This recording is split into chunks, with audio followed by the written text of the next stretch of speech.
parmi toute la foutaise que je me suis faite, la plus grande affaire, ça a été de me dire que j'étais straight.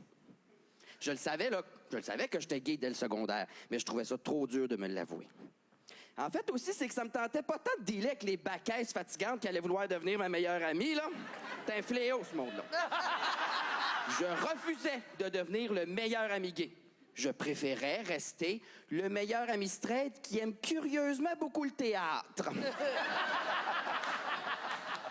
Fait que pour ben camoufler, Celle que vous venez d'entendre, c'est l'humoriste et drag queen Mona de Grenoble qui sera justement du côté du Zoo Fest lors des prochains jours. Parce que oui, on est en plein cœur du Festival Juste pour rire à Montréal et aussi de la 13e édition du Zoo Fest. Et c'est l'occasion évidemment de découvrir de nouveaux talents. Beaucoup de diversité au niveau des artistes présents sur les différentes scènes. Et d'ailleurs, celle que vous venez de voir, je l'accueille en studio, l'humoriste et drag queen. Mais là, attention, Alexandre Ossan. Surprise! Alias Mona de Grenoble. Et là, incognito. juste avant l'entrevue, tu me disais c'est la toute première fois là, que tu te présentes à la télévision sans Mona. Absolument. J'y avais pas pensé, en fait, non plus. Mais là, comment fait tu que te c'est à sens? vous autres, cette exclusivité-là. On apprécie parce qu'on découvre la personne derrière Mona. Mais comment tu te sens aujourd'hui de te présenter comme ça sous ton décor de tous les jours? Super là? bien. C'est quasiment un congé, en fait, là, parce qu'on est en plein festival, comme tu as dit tantôt. Ben oui. Fait que j'ai la face beurrée plus souvent qu'autrement là, de ce temps-ci. C'est fait sûr. que ça fait un petit bien. Là, j'ai la peau qui respire. Là, je te parle, mais excuse-moi, je suis quand même déconcentré par mes propres jokes ici. c'est grand quand même. C'est gros en titi. Hein. C'est sûr que c'est assez proéminent derrière de moi. On se dit une paire en arrière. Mais tu vas présenter ton premier spectacle de 60 minutes au Zoo Fest. Ça s'appelle Mes premières chaleurs.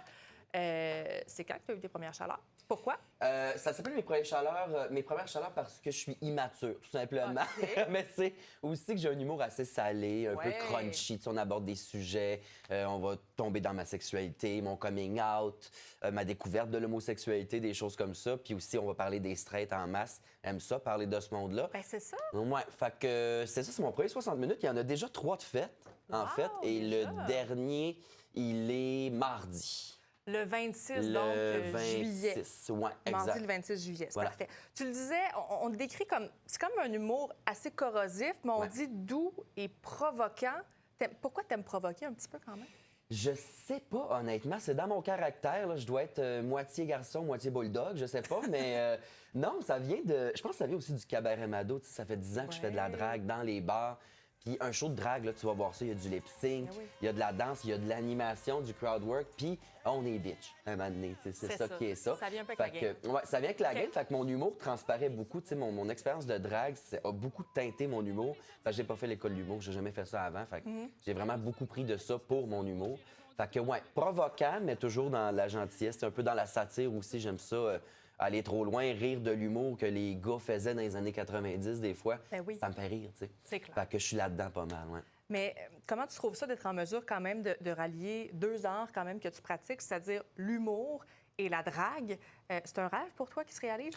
Absolument. Quand j'étais au primaire, je me souviens, parce que j'ai retrouvé mon album de finissant de 6e année, puis les Flots avaient écrit dedans « Bonne chance dans ta carrière d'humoriste ». Fait que ça a l'air que je voulais faire ça quand j'étais jeune. Finalement, j'ai abouti drag queen. Fouille-moi comment c'est arrivé.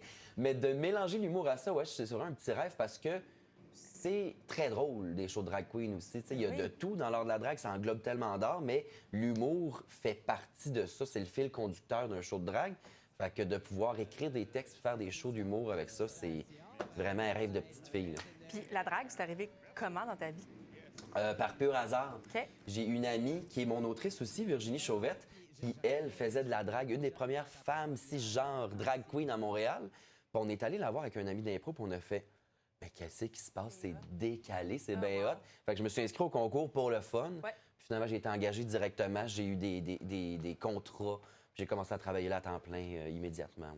Puis d'ailleurs aussi, tu as commencé, tu as participé à l'émission Le prochain stand-up. Tu as été aussi chroniqueur dans l'émission Le fabuleux printemps de Marilyn. C'est quoi tes prochains objectifs à court terme? À court terme, de me promener avec mes premières chaleurs. Une fois que c'est fini à Zoo Fest, parce que là, on a annoncé 4 dates, ça a vendu plus rapidement qu'on s'attendait. Là, on s'y attendait vraiment pas, en fait. Fait que là, c'est de trouver d'autres dates. D'ailleurs, je vais en annoncer une là, cette semaine. Bien là, on la veut tout de Je suite. peux pas, On la veut malheureusement, tout de mais la suite. mise en vente se fait cette semaine sur mes Instagram. Vous irez voir ça. Alors, on va aller voir Mais, ça. c'est ça, c'est de me promener un peu partout, d'essayer cette heure-là, en dehors de Montréal aussi. Ouais. C'est de voir qui sont les gens qui veulent voir Mona à l'extérieur de Montréal, tout en écrivant plus de matériel pour avoir éventuellement un show de 90 minutes qu'on peut sortir là, en grande pompe. Mais là, tu nous as reparlé quand même du ZooFest, que ça s'est vendu quand même extrêmement rapidement, les billets pour tes spectacles. Étais-tu énervé quand même de présenter? Tu sais, le ZooFest, ça reste que c'est une institution au niveau de l'humour au Québec. Ouais. Comment tu t'es senti? Je m'attendais pas à ce qu'ils disent oui. On a pitché des idées de spectacle, tu sais, 4-5 idées. Ils ont pris mes premières chaleurs, 1 heure. J'étais comme, oui, c'est vrai, ça prend 1 heure de joke pour faire un show d'1 heure quand même, mais j'ai rassemblé plein d'affaires du prochain stand-up et tout. Puis ils ont pris le Bitch Fest. J'étais honoré qu'ils me prennent, en fait, parce que j'ai déjà participé à des spectacles dans le ZooFest, mais jamais fait mes propres shows. Puis pour un jeune humoriste, je me suis dit, mon Dieu, c'est quand même un petit velours qu'ils me font. Puis là, le fait que ça ait vendu, j'étais folle comme... Comme 12. Comme 12, voilà. J'ai failli sacrer en ondes, ma pauvre Ah, chum. là, ça aurait été bien correct. On l'aurait accepté. Et justement, aussi, tu as participé à un gala, juste pour rire, celui de Phil Roy. Ça a été Ouais. comment? C'était jeudi soir? Mon premier gala, j'étais moins stressé que je pensais. C'était comme une grande fête. C'est vraiment une expérience superbe. Puis ça a bien été. Je suis pas habitué à des grosses salles puis à des publics en dehors des soirées d'humour, tu sais, ce qu'on appelle les comedy nerds ou bien le public qui me connaît. Fait que ça a été d'aller chercher vraiment monsieur, madame, tout le monde, d'aller essayer de les convaincre d'embarquer dans Patente. Fait que c'était pas l'hilarité, c'était pas le party comme je le fais d'habitude, mais c'était vraiment dans la belle écoute, puis les gens étaient intéressés, ils souriaient, ils riaient. Fait qu'une belle première expérience de gala, vraiment ravi. Ah, génial. Ouais. Puis, j'ai juste une question en terminant l'entrevue. Ouais. Ça te prend combien de temps de te maquiller en Mona? Ah, mon Dieu, ça dépend du niveau de fatigue, là. Tu sais, mettons, c'est parce que là, je veux pas le dire puis que les gens qui me donnent des contrôles prennent pour du Ben cash, oui. mais mettons, je suis rushé 45 minutes. OK. C'est fait, avec l'habillage en 15 minutes, mais sinon, j'aime ça prendre 1h30, 2 heures, là, OK. prendre mon temps pour Mais avoir quand l'air de même, quelque chose. techniquement, qui se peut. peut-être en, mettons, 1 heure d'Alexandre à Mona. Voilà, mais c'est ça. Si je fais 45 minutes, 1 heure, regardez-moi pas trop C'est ça. proche. Eh bien, parfait. Ça a été un agréable plaisir de te recevoir, Alexandre, Mona de Grenoble. Merci. Merci de m'avoir eu.